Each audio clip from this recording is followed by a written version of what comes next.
What's up, Chiefs Kingdom? Harrison Graham here on the Kansas City Chiefs Report, here to break down the latest Chiefs news and rumors just the day after the Chiefs lose in heartbreaking fashion to the Cincinnati Bengals in Week 17. And we got to start with some injury stuff, especially around this offensive line. Lucas Niang, done for the year, which is obviously a blow to this front. Torn patellar tendon. That'll obviously require surgery. He will miss the remainder of this season. And, since he's missed some games earlier in the year and Andrew Wiley filled in and played fairly well, I think it's safe to assume he is the top candidate to replace him at right tackle for the rest of this season. But make no mistake, losing any offensive lineman, any starter this late in the year is obviously a huge blow. It's obviously not ideal. I mean, a lot of Chiefs fans are sliding in my DMs on Twitter and Instagram, at HGrahamNFL for both, by the way, saying, deja vu, we saw this last year. Chiefs offensive line got banged up come playoff time and couldn't hold up against the Bucs. Yeah, I mean, it's not to that degree yet, but you lose one starter now. Hopefully you don't lose more. We'll talk about Orlando Brown here in a little bit, but you kind of look at where things sit right now. I think you're okay overall, especially depending on Brown's status. Again, we'll talk about him in further detail, but I think you can get by with Andrew Wiley at right tackle. I think you can get by there. He's shown this season that he can plug in and be serviceable at right tackle. Now, left tackle, totally different deal. Like if Orlando Brown is going to miss serious time, which I don't think he will, full update in a second, that changes my thinking about that. But if he's ready come playoff time, I think you can get by with Wiley at right tackle. If Wiley has to swing out and play left, we saw that in the Super Bowl, I think that would be an absolute disaster for Kansas City. Do you trust Andrew Wiley at right tackle? Type T for trust, type D for don't. Cast your votes down in the comments section and let us know. Do you trust Andrew Wiley at the right tackle position? Deal of the day here on the Kansas City Chiefs Report. That is this hat and t-shirt combo from our friends over at Fanatics. Right now it's 20% off with promo code POLAR. Now, depending on when you're watching this video, if it's not Monday anymore, they may have a different code for use. Pretty good chance it'll still be on sale. But if you don't want to risk it, go ahead and go over there now. chatsports.com/ChiefsDeal. That is the link to go to, chatsports.com/ChiefsDeal. Get this in your cart, plug in the promo code POLAR. A lot of the time it'll auto plug in, but just in case, plug it in for you. You get the 20% off deal. It's a great deal. Hat and t-shirt combo. Use some of that Christmas money that you got in your stocking. Trust me, chatsports.com/ChiefsDeal. All right, let's talk about Orlando Brown. So there was a lot of confusion before the game yesterday. It's like, where's Orlando Brown? He was out there, and now he's not warming up anymore. Well, he strained his calf in warm-ups on Sunday, which calves are tricky, right? I mean, sometimes a calf strain, it's like you miss one game and you're fine. Sometimes it's like 3 or 4 weeks. Hopefully it's, in that 1 to 2 week area. The MRI did come back negative, to be determined on return. I would guess the Chiefs are going to hold him out of this game against the Broncos on Saturday, especially considering it's a short week now with the new schedule for this week. But you really want him healthy for the playoffs, and it's really a big bummer that you lost to Cincinnati, because if you had that bye week, it would be an extra week to get him ready. But because let's be honest, you need Orlando Brown for the playoffs, especially now that you lost Lucas Niang for the year. You can't lose both. Like, you lose both your tackles at this point in the season. It's one thing if it's week 8 and it's like, all right, we have some time to work in some different guys, see what our best combinations are, but it's go time. I mean, if Brown is going to miss a playoff game, that changes things dramatically. I mean, the Chiefs could lose in the wild card round if they're down both of their tackles. I wouldn't necessarily pick it, but we saw what happened in the Super Bowl when Kansas City lost both of its tackles.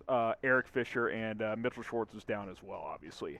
That was not a good situation. Now, if you're down to Andrew Wiley at one of your tackle spots and Prince Tega Wanogho who's been banged up, or Mike Remmers who's been on IR, we don't really know what his status is, that's not good, which is why you may need to sign a tackle. You probably need to. Now, the options aren't great, and we'll go through a couple of those in here in a moment, but if they're worried about Orlando Brown missing the wild card round, which, again, the Chiefs are probably going to have to play in that round since they lost on Sunday to Cincinnati, then you got to at least see what's out there, whether it's poaching somebody from a different practice squad or signing a veteran offensive tackle. What do you think? Should the Chiefs sign an offensive tackle? Type Y for yes, type in for no. You should at least scour, see what's out there, get your votes in. Should the Chiefs sign an offensive tackle?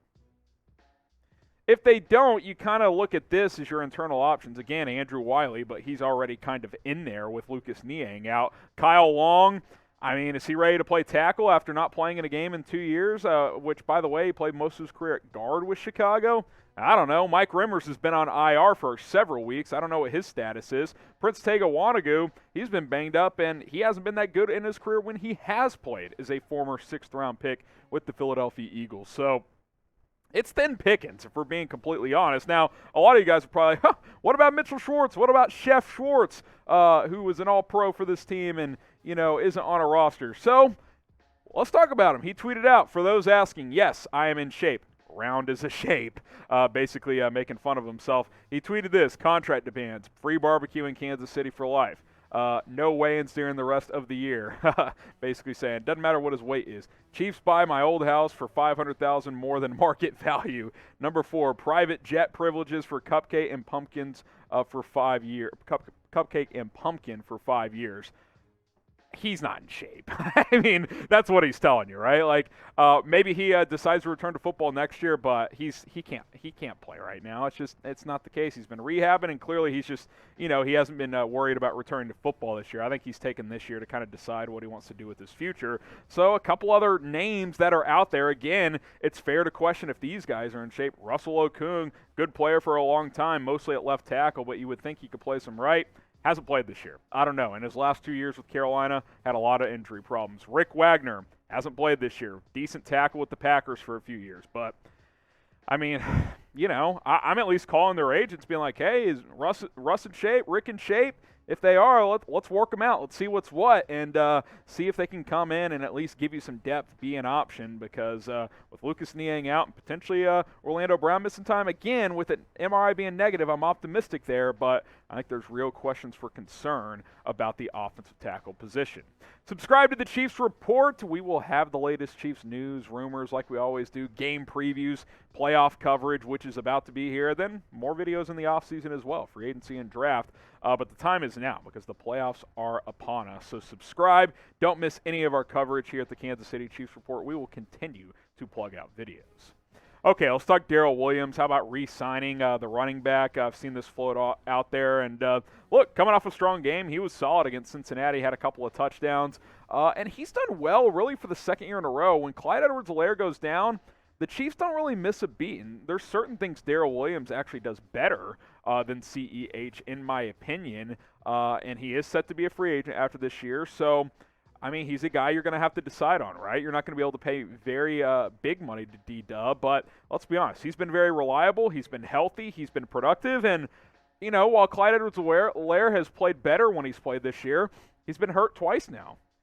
2 different injuries. Had the injury earlier in the year. I think it was a high ankle sprain, and now he's got this bone bruise in his collarbone. And, people have been asking me, is Darrel Williams better anyway? I don't know if that's true, but he's at least available, and that is very, very important, especially come playoff time. You look at the numbers this year, yeah, the average yards per carry isn't super high, but factor in that especially when CEH was healthy, a lot of short yardage reps D-Dub was getting. So, if it's 3rd and 1 at the 50, he's not going to get 10 yards. You're looking for him to get 2 yards, which he's been capable of doing. 6 touchdowns on the ground as well. What's really stood out to me this year, though, about Darrel Williams is his emergence as a receiver. I mean, 44 catches, 422 yards. You think of that game against the Raiders where he just mossed. You see the picture right there. I believe it was Jonathan Abram, had a couple of touchdowns this year as well.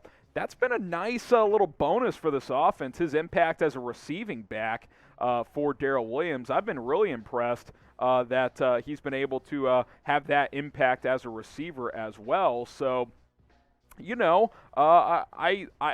I'm intrigued. I'm intrigued to see what his market is. He is going to be 27 next year. So I can't sit here and say, okay, let's give him a 3-4 year deal. But I'd like to bring him back. And look, I think it's a decent argument that at best they should be co-starters, split carries once CEH is back and healthy. So what do you guys think? Who is the better running back? Type DW for Darrel Williams. Type CEH for Clyde Edwards-Helaire.